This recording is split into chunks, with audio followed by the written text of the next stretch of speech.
Derbyshire have the edge over neighbours Leicestershire going into the last day of their LV County Championship match at Grace Road after David Wainwright completed the highest score of his career before he also took 5 wickets to put his side on top. It was a remarkable day for the former Yorkshire spinner who began day 3 on 83 out of his side's 279 for 8, which had them start 32 runs behind. Wainwright began brightly with a couple of handsome boundaries, which took him close to his first 100 for Derbyshire and the third of his career.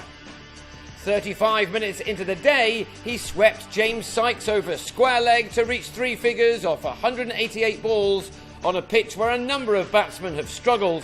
It was a phenomenal effort from the 29-year-old from Pontefract. He struck 12 fours in an innings lasting 4 hours. He'd soon put his side into the lead after they'd slipped to 115 for 6 before he came to the crease. He then moved past his previous best score of 104 not out, made batting at number 10 for Yorkshire against Sussex back in 2008. He was finally out here for 109 when he cut a short ball from Rob Taylor to Angus Robson, but he had helped his side to a lead of 7. Wainwright had put on a stand of 87 with debutant Tom Taylor, who may well be better than the number 10 he was employed as in this game. The 19-year-old had started his career with an impressive score of 40 when he dragged a ball from Sykes to Josh Cobb at mid-wicket. Derbyshire were all out for 336 to lead on first innings by 25 runs. That deficit was knocked off by Robson and Greg Smith, who made a better start together than in recent innings. They took their own side 8 runs ahead with a partnership of 33 made in the first 7 overs of their second innings. But either side of lunch, Leicestershire lost their way. Wainwright came on and with just his second ball, he bowled Smith, who could only have kept the delivery out if he'd brought out a shovel rather than a cricket bat. Wainwright then went to lunch with the figures of 2 for 0 from 3 overs, as he also produced a peach to bowl Ned Eckersley for a duck. It had been a memorable morning all right for the all-rounder. And his extraordinary day continued when he tossed the ball up to have Robson expertly stumped by Gareth Cross with his 4th delivery after the break. He now had figures of 3 for 0. After 6.2 overs, his analysis read 3 for 3, but then Cobb hit him over the top for a 6. But next ball, the spinner exacted his revenge for figures of 4 for 9 as Cobb drilled a full ball straight to Scott Elston in the covers. Again, having matched an opposition for some time, Leicestershire were now slipping behind, and when Ramnaresh Sarwan edged Mark Foote to Wayne Madsen, the home side had slipped to 74 for 5 for a lead of only 49.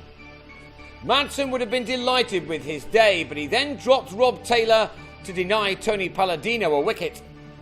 But it wasn't long before the Derbyshire skipper made amends by clinging on to this edge, which now gave Wainwright the 6th 5-wicket haul of his career. What a day he was having.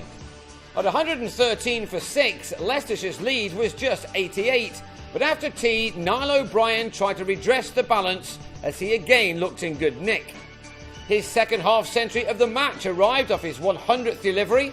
The Irish keeper is playing really well at the moment, and this was his 4th score of 50 or more made in the last few weeks. He'd found the boundary on 6 occasions and was playing the innings, which was just about keeping his side's head above water.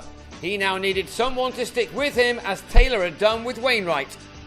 Ben Rain did that for a while, but then he welcomed Elston into the attack by turning the 3rd ball of his spell into the left hand of the diving short leg Paul Borrington. Elston then bowled O'Brien for a very well made 71, which left the batting side on 184 for 8. That became 186 for 9 in the next over, when a quick Yorker from Foote was too good for Sykes, who went leg before. So it was left to Alex Wyatt and Anthony Ireland to bat out the rest of the day. They did well to still give their side a chance on the final day. Leicestershire will begin that on 200 for 9 with a lead therefore of 175. Wainwright ended with figures of 5 for 54, but the home side will hope that the pitch offers their bowlers some help on the last day, one which could be a nervy one for two sides still looking for their first wins of this LV County Championship summer.